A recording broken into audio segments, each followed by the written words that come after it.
Hello વિદ્યાર્થી મિત્રો, જો વિડીયો ઝાંખો દેખાતો હોય તો સેટિંગમાં જઈને ક્વોલિટીમાં જઈને હાયર પિક્ચર ક્વોલિટી અથવા 720 પિક્સલ ઉપર ક્લિક કરી નાખવાનું, એટલે તમારો વિડીયો એકદમ ક્લીન દેખાશે. મિત્રો, welcome to YouTube channel D solution. આજે આપણે ભણવાનું છે ધોરણ 8માં હિન્દીની આઈડિયલ સ્વાધ્યાય પોથીમાં સત્ર 2નો 7મો પાઠ છે હાર કી જીત. વાર્તા છે, કહાની છે, જેના લેખક છે સુદર્શન. આજે આપણે જોવાનો છે. જો વિડીયો ગમે તો લાઈક કરજો, શેર કરજો, કોમેન્ટ કરજો અને બીજા વિદ્યાર્થી સુધી પણ આપણો વિડીયો શેર કરજો. ચાલો તો હવે આપણે પાઠની શરૂઆત કરીએ. પાઠનું નામ છે હાર કી જીત, જેના લેખક છે સુદર્શન. ચાલો સૌથી પહેલાં આવે છે વિકલ્પ. ચાલો એમાં પેલું છે હાર કી જીત કહાની કે લેખક કોણ હે? તો જવાબ આવશે બી, સુદર્શન એટલે કે બદ્રીનાથ શર્મા. પછી બીજું છે હાર કી જીત કહાની ખાલી જગ્યા પર આધારિત है, તો જવાબ આવશે સી, માનવ ભાवनाओं पर. પછી ત્રીજું છે ખાલી જગ્યા को अपने लहलहाते खेत देखकर आनंद आता है, तो जवाब આવશે डी, किसान. પછી ચોથું છે सुल्तान की कीर्ति किसके कानों तक पहुंच गई थी, तो जवाब આવશે बी, डाकू खड़क सिंह के. પછી પાંચમું છે बाबा भारती सुल्तान पर चढ़कर रोज खाली जगह मिल को चक्कर लगाते थे, तो जवाब આવશે बी, 8 થી 10. પછી छठू खड़कसी का नाम सुनकर लोग खाली जगह थे, तो जवाब આવશે बी, कांपते. પછી આગળ સાતમું છે खड़कसी को बाबा भारती के पास कौन खींच लाया था, तो जवाब આવશે सी, सुल्तान की चाह. પછી આઠમું અપાहिज को कहाँ जाना था, तो जवाब આવશે ए, रामावाला. પછી નવમું અપાહિज ने स्वयं को किसका सौतेला भाई बताया, तो जवाब આવશે सी, दुर्गादत्त वैद्य. પછી દસમું जहाँ घोड़ा बांधा जाता है वह जगह यानी जवाब આવશે बी, અસ્તબલ કહેવાય.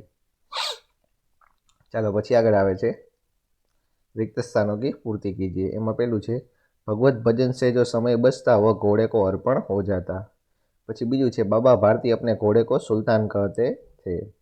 પછી ત્રીજું છે बाबा भारती ने रुपया, माल, असबाब, जमीन आदि सब कुछ छोड़ दिया था. પછી ચોથું છે बाबा ने घोड़ा दिखाया घमंड से, खड़क सिंह ने घोड़ा देखा आश्चर्य से. પછી પાંચમું रात्रि का तीसरा प्रहर बीत चुका था. પછી छठू घोड़े ने अपने स्वामी के पावों की चाप को पहचान लिया. પછી આગળ આવે છે સહી और गलत का निशान लगाए, એટલે કે ખરા ખોટા. એમાં પેલું છે बाबा भारती और खड़क सिंह गौशाला में पहुंचे, तो जवाब આવશે ખોટું. પછી બીજું આવશે घोड़े की चाल देखकर खड़क सिंह के हृदय पर सांप लौट गया, तो जवाब આવશે સાચું. चलो પછી આગળ આવે છે निम्नलिखित प्रश्नों के एक दो वाक्य में उत्तर लिखिए. એમાં પેલું છે बाबा भारती कौन थे, तो जवाब આવશે કે बाबा भारती एक साधु थे. उन्होंने रुपया, माल, असबाब, जमीन आदि छोड़कर गांव के बाहर एक छोटे से मंदिर में रहते थे. પછી બીજું છે बाबा भारती को किसे देखकर आनंद आता था, तो कि बाबा भारती को अपने घोड़े को देखकर आनंद आता था. પછી ત્રીજું છે बाबा भारती के घोड़े की विशेषता लिखिए, तो कि बाबा भारती का घोड़ा बहुत ही सुंदर और बलवान था. इसकी जोड़ का घोड़ा सारे इलाका में न था. પછી ચોથું बाबा भारती को क्या लगने लगा था, तो कि बाबा भारती को लगने लगा था कि वे सुल्तान के बिना जीवित नहीं रह सकेंगे. પછી પાંચમું बाबा भारती सुल्तान की चाल के बारे में क्या कहते थे, तो कि बाबा भारती सुल्तान की चाल के बारे में कहते थे कि सुल्तान ऐसे चलता है जैसे मोर बादल की घटा देखकर नाच रहा हो. પછી छठू છે बाबा भारती क्यों फूले नहीं समाते थे, तो कि बाबा भारती अपने प्यारे घोड़े सुल्तान की सुंदरता को देख के फूले नहीं समाते थे. પછી સાતમું છે खड़कसी कौन था, तो कि खड़कसी बाबा भारती के इलाके का कुख्यात डाकू था. પછી आठवां खड़कसी किसे देखने के लिए अधीर हो गया था, तो कि खड़कसी बाबा भारती के घोड़े सुल्तान को देखने के लिए अधीर हो गया था. પછી नवमું खड़कसी बाबा भारती के पास क्यों आया, तो कि खड़कसी ने बाबा भारती के घोड़े सुल्तान की कीर्ति सुनी थी. उसे देखने की इच्छा से वह बाबा भारती के पास आया था. પછી दसवां सुल्तान को देखकर खड़कसी क्या सोचने लगा, तो कि सुल्तान को देखकर खड़कसी सोचने लगा कि भाग्य की बात है, ऐसा घोड़ा खड़क सिंह के पास होना चाहिए था. इस साधु को ऐसी चीज से क्या लाभ. પછી 11मुं बाबा भारती में कौन सी दुर्बलता थी, तो कि बाबा भारती बहुत ही दयालु थे. वे किसी भी गरीब, अपाहिज और दुर्बल दिखने वाले पर तुरंत ही विश्वास कर लेते थे. પછી 12मुं बाबा भारती को रास्ते में कौन मिला, तो कि बाबा भारती को रास्ते में वृक्ष की छाया में पड़ा करा रहा एक अपाहिज मिला। પછી 13મું अपाहिज એટલે કે कंगले को देखकर बाबा भारती ने घोड़े को क्यों रोक दिया? तो कि अपाहिज की आवाज में करुणा थी। उसे देखकर बाबा भारती को उस पर दया आ गई थी, इसलिए उन्होंने घोड़ा रोक दिया। પછી 14મું सुल्तान पर सवार खड़क सिंह ने बाबा भारती से क्या कहा? तो कि सुल्तान पर सवार खड़क सिंह ने बाबा भारती से कहा कि बाबा जी यह घोड़ा अब न दूंगा। પછી આગળ 15મું बाबा भारती ने खड़क सिंह से क्या प्रार्थना की? तो कि बाबा भारती ने खड़क सिंह से प्रार्थना की कि इस घटना को किसी के सामने प्रकट न करना, किसी को यह मत बताना कि तुमने सुल्तान को कैसे प्राप्त किया।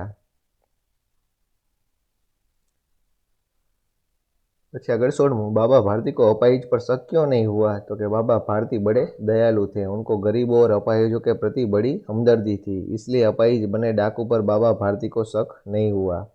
પછી 17મું खड़क सिंह को बाबा भारती देवता के समान क्यों लगे? तो कि खड़क सिंह को बाबा भारती देवता के समान लगे क्योंकि उन्हें अपनी हानि की नहीं, गरीबों की हानि की चिंता थी। પછી 18મું बाबा भारती के एक आश्चर्य का ठिकाना क्यों न रहा? कि जब उन्होंने देखा कि अपाहिज घोड़े की पीठ पर तनकर बैठा है और घोड़े को दौड़ाए लिए जा रहा है, वह अपाहिज और कोई नहीं डाकू खड़क सिंह था, तब बाबा भारती के आश्चर्य का ठिकाना न रहा। પછી 19મું बाबा भारती किस बात से डर गए थे? तो कि बाबा भारती डाकू खड़क सिंह की इस बात से डर गए थे कि बाबा जी मैं यह घोड़ा आपके पास न रहने दूंगा। પછી 20મું बाबा भारती सुल्तान से किस प्रकार मिले? तो कि जिस प्रकार कोई पिता बहुत दिनों के बिछड़े हुए पुत्र से मिल रहा हो, उसी प्रकार बाबा भारती सुल्तान से मिले। પછી આગળ આવે છે 5મો પ્રશ્ન, નિમ્નલિખિત પ્રશ્નો के उत्तर लिखिए। એમાં પહેલું છે कि बाबा भारती अपना समय कैसे बिताते थे? तो कि बाबा भारती गांव के बाहर एक छोटे से मंदिर में रहते और भगवान का भजन करते थे। उन्होंने एक घोड़ा पाला था जिसका नाम सुल्तान रखा था। भगवत भजन से जो समय बचता वह घोड़े को अर्पण हो जाता। अपने हाथ से उसका करहरा करते, खुद दाना खिलाते थे। संध्या के समय जब तक सुल्तान पर चढ़कर 8-10 मील का चक्कर न लगा लेते उन्हें चैन न आता था। इस प्रकार बाबा भारती अपना समय बिताते थे। પછી બીજું છે बाबा भारती को किसका डर लगने लगा और क्यों? तो कि बाबा भारती को प्रतिक्षण खड़क सिंह का डर लगने लगा क्योंकि खड़क सिंह बाबा भारती के पास आकर उनके घोड़े सुल्तान को देख गया था। आज तक उसने ऐसा घोड़ा नहीं देखा था, वह उसकी चाल पर मुग्ध हो गया था। जाते जाते उसने कहा कि बाबा जी मैं यह घोड़ा आपके पास न रहने दूंगा। आप उसके पास बाहुबल था और आदमी भी थे। પછી આગળ ત્રીજો પ્રશ્ન છે, खड़क सिंह ने सुल्तान को कैसे प्राप्त किया? तो कि एक दिन संध्या समय बाबा भारती सुल्तान की पीठ पर सवार होकर घूमने जा रहे थे। रास्ते में उन्होंने एक अपाहिज की करुणा भरी आवाज़ सुनी। उसने बाबा से रामवाला गांव पहुंचाने की प्रार्थना की। उसे देख तरस खाकर बाबा ने उसे घोड़े पर बैठा लिया और स्वयं लगाम पकड़कर चलने लगे। अचानक उस अपाहिज ने झटका देकर उन्हें हाथ से लगाम छीन ली और घोड़ा ले भागा। वह अपाहिज और कोई नहीं डाकू खड़क सिंह था। इस प्रकार खड़क सिंह ने सुल्तान को प्राप्त किया। પછી આગળ ચોથું છે, इस घटना को किसी के सामने प्रकट न करना ऐसा बाबा भारती ने क्यों कहा? तो कि इस घटना को किसी के सामने प्रकट न करना ऐसा बाबा भारती ने कहा क्योंकि वे संत पुरुष थे। दीन दुखियों के लिए उनके हृदय में करुणा थी। उन्हें लगा कि खड़क सिंह की धोखेबाजी का पता लोगों को लग जाएगा तो वे किसी गरीब या दुखी पर विश्वास नहीं करेंगे, कोई किसी अपाहिज की सहायता नहीं करेगा। यही सोचकर उन्हें खड़क सिंह के प्रार्थना की कि धोखेबाजी से घोड़ा लेने की बात का किसी को पता न चले। પછી આગળ આવે છે 5મો प्रश्न, खड़क सिंह का हृदय परिवर्तन क्यों हुआ? तो कि बाबा भारती ने खड़क सिंह से प्रार्थना की कि इस घटना को किसी के सामने प्रकट न करे। लोगों को अगर इस घटना का पता लग गया तो वो किसी गरीब का विश्वास न करेंगे। उनके ये शब्द खड़क सिंह के कानों में गूंजते रहे। उसे लगा कि बाबा भारती मनुष्य नहीं देवता है। उन्हें स्वयं की हानि की नहीं, गरीबों के नुकसान की चिंता है। ऐसे व्यक्ति को धोखा देना ठीक नहीं है। उन्हें उनका घोड़ा लौटा देना चाहिए। इस प्रकार खड़क सिंह का हृदय परिवर्तन हुआ।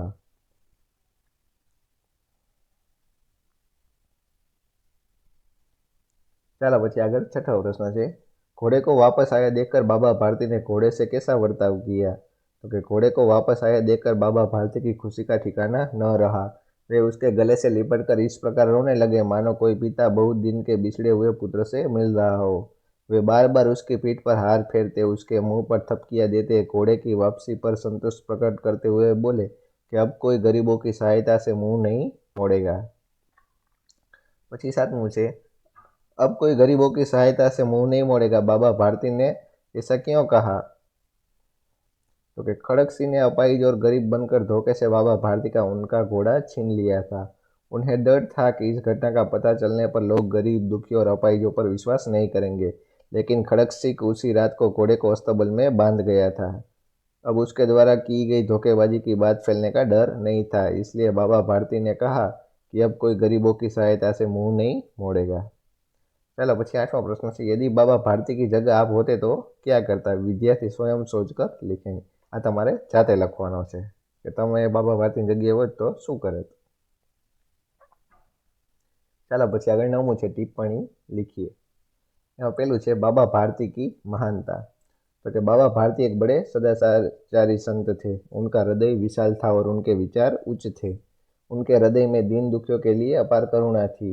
दीन दुखियों की सेवा करना वे अपना कर्तव्य समझते थे। उन्हें गरीबों और दीन दुखियों की हानि की अधिक चिंता थी, इसलिए उन्होंने खड़गसिंह से घोड़े को छल पूर्वक लेने की बात किसी के सामने प्रकट न करने की प्रार्थना की। बाबा भारती के ऊंचे विचारों ने खड़गसिंह जैसे कुख्यात डाकू का हृदय परिवर्तन कर दिया। अपनी हार को भी जीत में बदल देने वाले बाबा भारती सचमुच एक महान इंसान थे। પછી આગળ આવે છે खड़गसिंह। तो कि खड़गसिंह अपने इलाके का कुख्यात डाकू था। खड़गसिंह ने बाबा भारती के घोड़े सुल्तान की कीर्ति सुनी तब उसका हृदय घोड़े को देखने के लिए अधीर हो उठा। सुल्तान की चाह खड़गसिंह को बाबा भारती तक खींच लाई। वह उसकी चाल पर लट्टू हो गया। उसने बाबा से वह घोड़े को ले जाने की बात कही। उसने अपाहिज बनकर धोखे से सुल्तान को हासिल कर लिया, लेकिन बाबा भारती के ऊंचे विचारों ने उसका हृदय परिवर्तन कर दिया और उसने सुल्तान को वापस लौटा दिया। ચાલો પછી છઠ્ઠું છે, किसने किससे कहा? सही उत्तर कीजिए। એમાં પહેલું છે, दुर्गादत्त वैद्य का नाम सुना होगा, उनका सौतेला भाई हूँ। तो આ કોણ કોને કહે છે? તો કે અપાહિજ ने बाबा भारती से कहा। પછી બીજું છે, लोगों को अगर इस घटना का पता लग गया तो वे किसी गरीब का विश्वास न करेंगे। तो આ કોને કહે છે? તો કે બાબા ભારતી ખડગસિંહને કહે છે। પછી વિલોમ શબ્દ, ચાલો, સુંદરનું કદરૂપું, જમીનનું આસમાન, સંધ્યાનું પ્રાતઃ, પ્રાતઃ એટલે કે સવાર, ગરીબનું અમીર, વિશ્વાસનું અવિશ્વાસ, લઘુ તો વિશાલ, લઘુ એટલે કે નાનું। ચાલો પછી 8મું છે, दिए गए शब्दों में उचित उपसर्ग जोड़कर नए शब्द बनाइए। ચાલો એમાં પહેલું છે, પ્રતિ અને નીર છે। ચાલો, પ્રતિ એટલે દિન જોડી દઈશું, શું થઈ જશે? પ્રતિદિન। પછી નીર અને આધાર છે તો નિરાધાર, નીર અને મૂલ છે તો નિર્મૂલ બનશે, પ્રતિ અને કુલ તો પ્રતિકૂલ, નીર અને જલ તો કે નિર્જલ, નીર અને દોષ તો કે निर्दोष। પછી આગળ 9મું છે, दिए गए शब्दों में प्रत्यय जोड़कर नए शब्द बनाइए। ईक અને त्व। ચાલો, મુખ પ્લસ ઈક એટલે મૌખિક, મનુષ્ય પ્લસ ત્વ એટલે મનુષ્યત્વ, ભૂત પ્લસ ઈક એટલે ભૌતિક। પછી ચોથું છે, મમ પ્લસ ત્વ એટલે મમત્વ, સમાજ પ્લસ ઈક એટલે સામાજિક, સમ પ્લસ ત્વ એટલે સમત્વ। પછી આગળ 10મું છે, निम्नलिखित वाक्यों में से विशेषण पहचान कर अन्य वाक्यों में प्रयोग कीजिए। જેમ કે खड़गसिंह इस इलाके का कुख्यात डाकू था। कुख्यात डाकू એટલે કે ખરાબ ડાકુ હતો। તો વિશેષણ શું થયું? कुख्यात। ચાલો હવે વિશેષણ कुख्यात થયું તો એનું વાક્ય બનાવો। તો કે कुख्यात आदमी से लोग डरते हैं। પછી પેલું છે, कहते हैं देखने में भी बड़ा सुंदर है। तो विशेषण શું આવશે આમાં? સુંદર। ચાલો સુંદરનું વાક્ય પ્રયોગ કરો। તો કે बाग में सुंदर फूल खिलते हैं। પછી બીજું છે, परंतु ऐसा बाका घोड़ा उसकी आंखों से कभी न गुजरा था। तो आमा विशेषण आवशे बाका। चालो वाक्य प्रयोग। तो कि वाघ एक बाका प्राणी है। तीजू, बाबा भारती ने ठंडे जल से स्नान किया। तो विशेषण आवशे ठंडे। चलो वाक्य प्रयोग। तो कि स्वयंसेवकों ने सभी पदयात्रियों को ठंडा पानी पिलाया। પછી ચોથું છે, अपने प्यारे घोड़े से लिपट कर रोने लगे तो विशेषण आवशे प्यारे। चालो हवे एनुं वाक्य प्रयोग तो कि महेंद्र अपने प्यारे मित्र की मदद के लिए तुरंत पहुंच गया। पछी पांचमું છે बाबा भारती प्रसिद्ध साधु थे तो विशेषण आवशे प्रसिद्ध तो कि मुंबई प्रसिद्ध शहर है। चलो पछी आगळ 11मो प्रश्न है कि मुहावरों का अर्थ लिखकर वाक्य में प्रयोग कीजिए। चलो लट्टू होना तो एनो अर्थ थशे मोहित होना। चलो एनो वाक्य प्रयोग तो कि दर्शकगण नाटककार के अभिनय पर लट्टू हो गए। पछी बीजू है फूला न समाना एटले के अति प्रसन्न होना। एनु वाक्य प्रयोग तो कि परिणाम पत्रक देकर मैं फूला नहीं समाया। पछी त्रीजू है आँख नीची होना एटले के लज्जित होना। वाक्य प्रयोग था कि बच्चों की गलती पर माता पिता की आंखें नीची हो जाती है। पछी चौथुं है फूट फूट कर रोना एटले के बहुत रोना। वाक्य था कि खिलौना टूट जाने पर महेश फूट फूट कर रोने लगा। पछी पांचमुं है साप लौटना एटले के ईर्षा होना तो कि दूसरों की सफलता देखकर स्वार्थी व्यक्ति के कलेजे पर सांप लौटने लगते हैं। पछी छठुं है सिर मारना एटले के अत्यधिक मानसिक परिश्रम करना तो कि गणित के सवाल हल करने में मेरा सिर मारना पड़ता है। पछी सातमुं है कानों तक पहुंचना एटले कि किसी बात के बारे में ज्ञात होना तो कि सुल्तान की कीर्ति खड़गसी के कानों तक पहुंच गई। पछी आठमुं है आश्चर्य का ठिकाना न रहना एटले कि बहुत आश्चर्य होना तो कि इनाम में साइकिल मिलने पर मेरे आश्चर्य का ठिकाना न रहा। पछी आगळ आवे छे रिक्त स्थान भरिए। एमां पहेलुं छे खड़गसी उस इलाके का कुख्यात डाकू था तो जवाब आवशे कुख्यात। पछी बीजू अपनी वस्तु की प्रशंसा दूसरों के मुख से सुनने के लिए उनका हृदय अधीर हो गया था तो जवाब आवशे अधीर। पछी त्रीजू खड़गसी ने कहा मैं आपका दास हूँ केवल वह घोड़ा न दूंगा तो जवाब आवशे दास। चलो पछी दिए गए शब्दों का 13मो प्रश्न है दिए गए शब्द के अर्थ से शब्द पहले पूर्ण कीजिए। चलो आ बधा शब्दों है तमारे नीचे नीचे पूरवा ऊभा पूरवाना छे नाना सीधा पूरवाना छे बराबर। चलो पहेलुं छे ઈચ્છા तो ઈચ્છાનું શું થાય अर्थ तो अर्थ थशे एनो ઊભામાં અભિલાષા तो અભિલા અને સા લખવાનું। પછી સીધામાં આડું લખવાનું બેચેન એટલે કે આડું લખવાનું અધીર। પછી નીચેમાં ઊભામાં લખવાનું ઉદ્દેશ્ય ઉદ્દેશ્યમાં બીજામાં શું આવશે તો કે પ્રયોજન પ્રયોજન થશે। ચલો બીજામાં આડું શું થઈ છે બડાઈ એટલે કે પ્રશંસા। પછી ત્રીજું ઊભું લખવાનું અચાનકનું સમાનાર્થી શું થઈ છે તો કે સહસા સહસા એટલે અચાનક। ચાલો ત્રીજામાં આડું શું થઈ છે સત્યમાં તો કે સચ। પછી ચોથું ઊભું લખવાનું દયા તો આવશે કરુણા બરાબર। ચોથું આડું લખો નભ એટલે કે ગગન।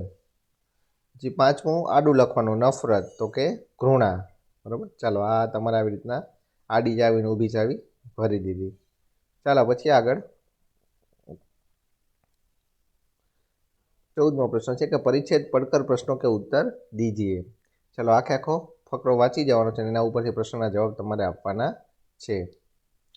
चलो कि सोना अचानक आई थी परंतु वह अब तक अपनी शेषावस्था भी पार नहीं कर सकी थी। सुनहरे रंग का रेशमी लच्छों की गांठ के समान उसका कोमल लघु शरीर था। छोटा सा मुंह और बड़ी बड़ी पानीदार आंखें देखती तो लगता था कि अभी छलक पड़ेगी। लंबे कान पतली सुडौल टांगे जिन्हें देखते ही प्रसुप्त गति की बिजली की लहर देखने वालों की आंखों में क्रोध जाती थी। सब उसके सरल शिशु रूप से इतने प्रभावित हुए कि किसी चंपकवर्णा रूपसी के लिए उपयुक्त सोना सुवर्ण आदि नाम उसका परिचय बन गए। परंतु उस बेचारे हिरण शावक की कथा तो मिट्टी की ऐसी व्यथा कथा है जिससे मनुष्य की निष्ठुरता घटती है। बेचारी सोना भी मनुष्य की इसी निष्ठुर मनोरंजन प्रियता के कारण अपने अरण्य परिवेश और स्वजाति से दूर मानव समाज में आ पड़ी थी।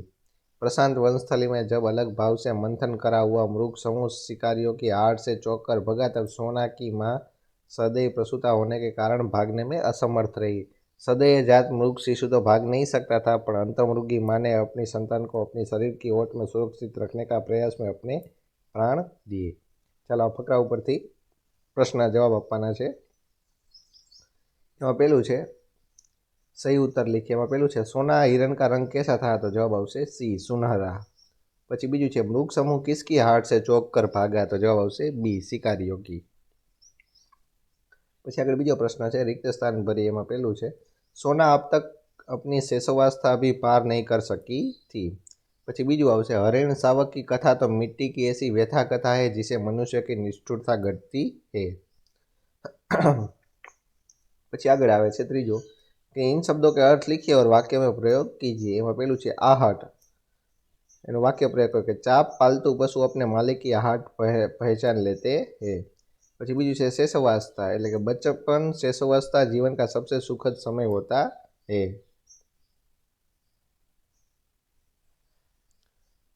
ચાલો પછી આગળ हरिण शावक सोना की शारीरिक बनावट कैसी थी, तो कि हरिण शावक सोना सुनहरे रंग का रेशमी लच्छों की गांठ के समान उसका कोमल लघु शरीर था, छोटा सा मुंह और बड़ी बड़ी पानीदार आंखें थी। ચાલો હવે આગળ લેખન કાર્ય છે, લખવાનું છે તમારે कि एक दिन बादशाह अकबर ने अपने दरबारियों से पूछा बताओ दुनिया में सबसे अधिक शक्तिशाली એટલે કે प्रभावशाली कौन है। तब दरबारियों का जवाब क्या होगा और बीरबल ने क्या होगा कहानी आगे बढ़ाए। ચાલો તો હવે આપણી રીતે આગળ વધારવાની છે કહાની।